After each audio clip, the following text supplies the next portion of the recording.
Сәлеметсіздер ме? Бүгін біз сиырдың бауырын қалай жұмсақ қылып қуыруды көрсететін боламыз.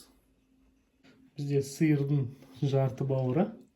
Біз бірінші дайындамас бұрын бауырды дайындап аламыз. Ол үшін біз бауырдың мынандай қабығын, пленкасын алып тастайтын боламыз.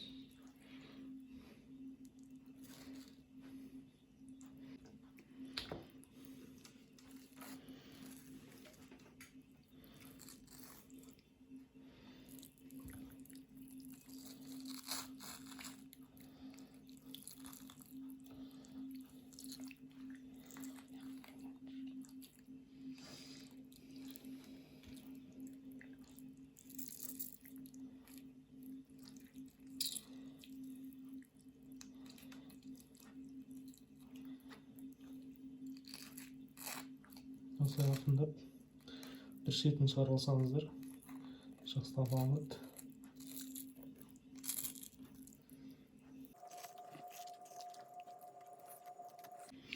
Бауырымызды дайындап алдық. Сыртындағы қабығын алып, мынандай қатты жерлерін бәрін алып тастадық. Енді қуыратындай қылып кесіп аламыз.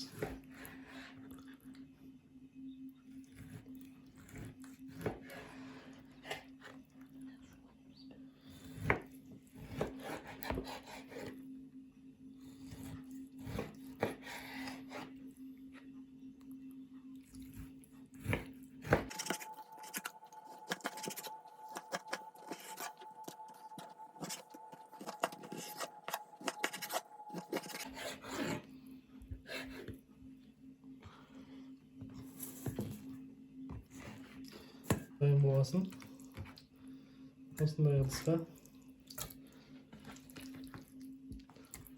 салып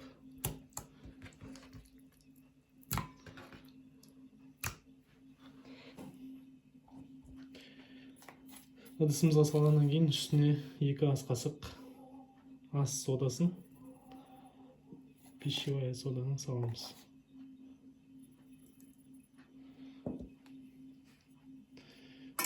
Осыны жақсылап араластырамыз.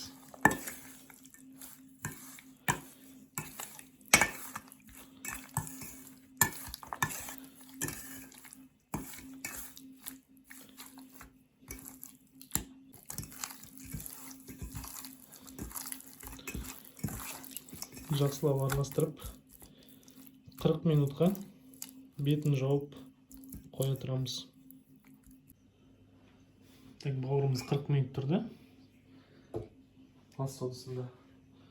Енді жақсылап салқын сумен жуамыз.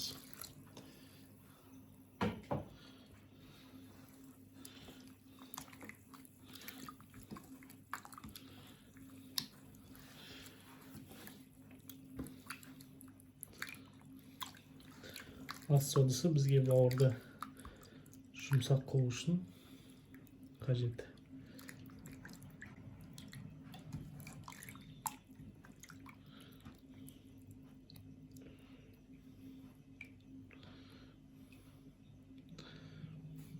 Жуып салфеткамызбен құрғатамыз.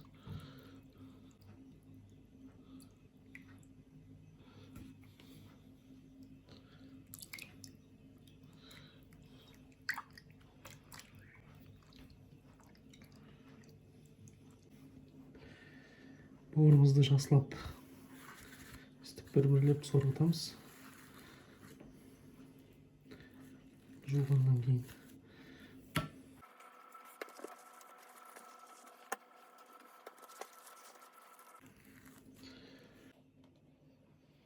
енді осы бауырымыздың сыртына панировка жасап аламыз. Ол үшін бізге 2-3 ас қасық ұн және 1 шай қасық тұз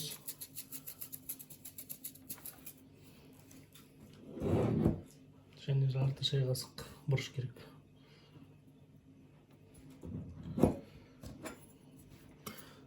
Өздеріңіз басқа приправа болса қоса берсеңіздер болады. Тавамызды газдың үстіне қойып Май құямыз. Көп май керек емес, осылай ғана.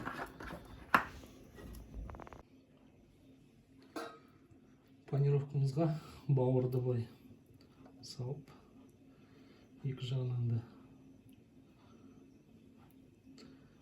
осылай қылып қуырамыз.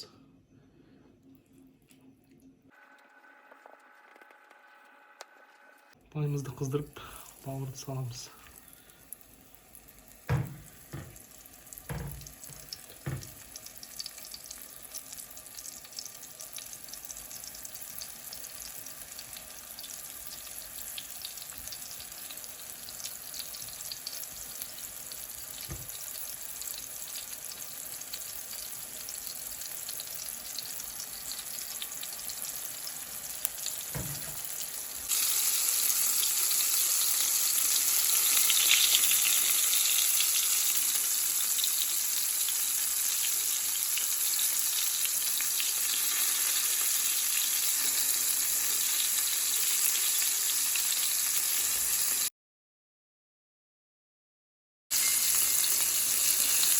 Бауырымыз пісті.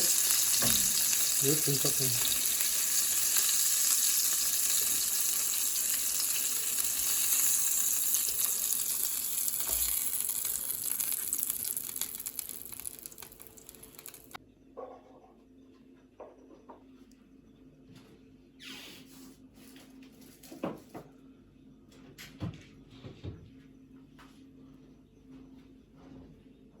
Ал бисмилlah дәмін көреміз. Үзіліп тұр. Стейк сияқты піскен.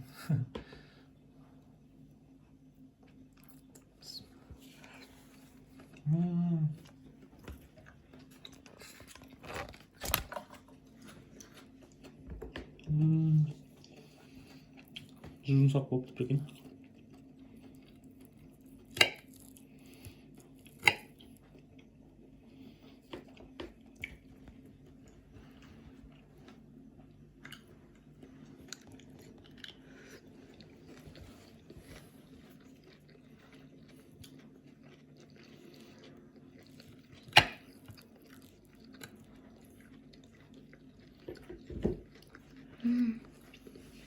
Супер.